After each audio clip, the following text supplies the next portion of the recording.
Elena et Monsieur Wolf, tome 1 et tome 2. Donc on va parler, c'est une série en 2 tomes assez courte, disponible chez Mao Édition, qui m'a quand même plutôt plu. J'ai fait un petit post sur Twitter pour parler de la série en disant qu'il y a des séries de mangas, j'ai déjà lu des séries de mangas de sport ou direction artistique qui donnaient envie de faire le sport ou direction artistique, mais je pense que c'est la première fois que je lis une série qui me donne envie d'aller dans un orphelinat et d'adopter un enfant.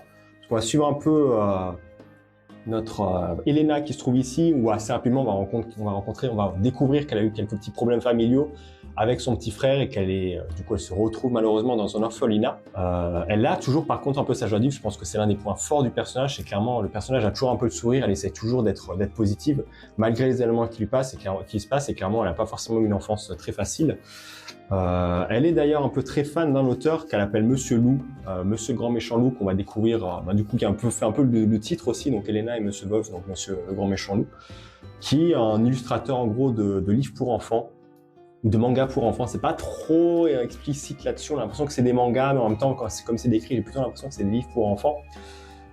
Qui est un peu dessinateur et tout ça. Et là, elle m'a montré grand fan. On voit un peu, par exemple, là, avec son visage. Elle est très fan, elle adore un peu ses dessins et pareil, elle essaie de suivre un peu ses traces parce qu'elle a aussi envie d'écrire des histoires pour son petit frère qui a des petits problèmes, mais je ne vais pas trop vous en dévoiler.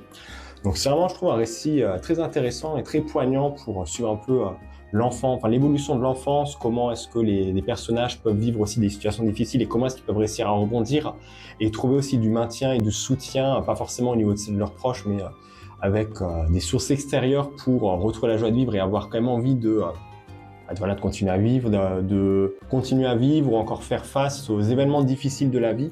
Je trouve que c'est vraiment un récit très poétique et pareil après. Même la relation que tiendra Elena avec Monsieur Wolf évolue quand même assez rapidement. Monsieur Wolf qui est un personnage un peu discret, qui porte un masque aussi pour une raison particulière. Je vous laisse découvrir dans la série, mais il y a une raison un peu par rapport à tout ça.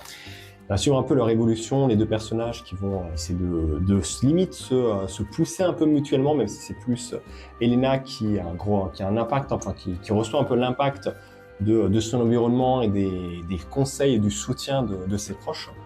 Donc ouais, une série, je ne peux pas forcément trop en dire, j'avoue, sans spoil, vu que c'est quand même que en 2 tomes, mais ça reste un récit très poignant que je regrette absolument pas d'avoir lu et qui mérite clairement d'être découvert. Et même vous avez vu un peu au niveau des dessins, il y a c'est sûr un peu des trucs avec pas mal de boules de dialogue, mais je trouve si on regarde surtout un peu le niveau du caractère ou même du design de Elena, elle a vraiment un visage clairement déjà un peu enfantin, mais je trouve rassurant et presque on a envie de la consoler, de la maintenir dans nos bras tellement c'est un personnage attachant.